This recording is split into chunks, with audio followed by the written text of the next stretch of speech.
মহিলা কি হয় আপনার কি হয়? আমি আমার তার ওয়াইফ, আমি তাকে বিয়ে করছি, শরীয়তসম্মতভাবে বিয়ে করছি। একটি রিসোর্ট, একটি কক্ষ, আর সেই কক্ষের নম্বর 501।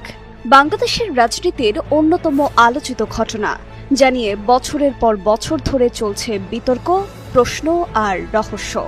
অবশেষে মুখ খুললেন মাওলানা মামুনুল হক।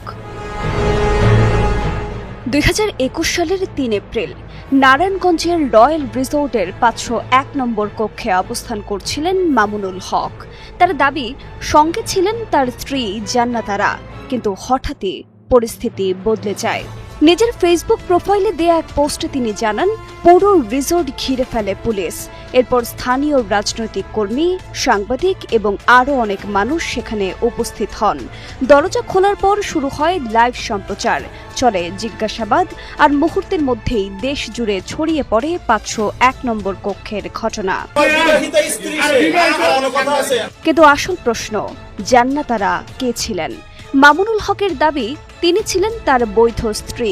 তিনি জানান, জান্নাতারা আগে তার এক সহকর্মীর স্ত্রী ছিলেন। পরে বিবাহ বিচ্ছেদের পর শরীয়ত অনুযায়ী তাদের বিয়ে হয়। তবে সামাজিক ও পারিবারিক জটিলতার কারণে সেই বিয়ের বিষয়টি প্রকাশ্যে আনা হয়নি। আর এখানেই শুরু হয় সবচেয়ে বড় বিতর্ক।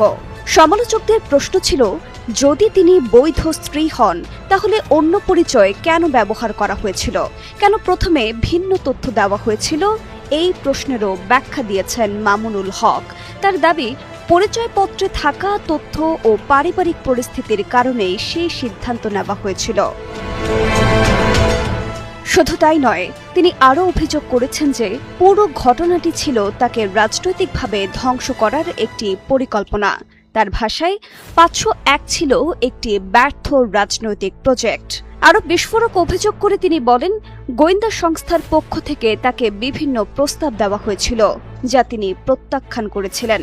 সবচেয়ে চমকপ্রদ বিষয় হল যে 501 একসময় ছিল তার বিরুদ্ধে সবচেয়ে বড় বিতর্কের প্রতীক, আজ সেটিকেই তিনি ঘোষণা করেছেন নিজের বিজয়ের প্রতীক হিসেবে।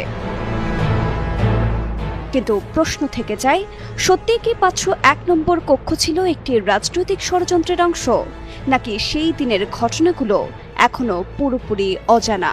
আমার স্ত্রী বিশ্বাস করেন আপনারা,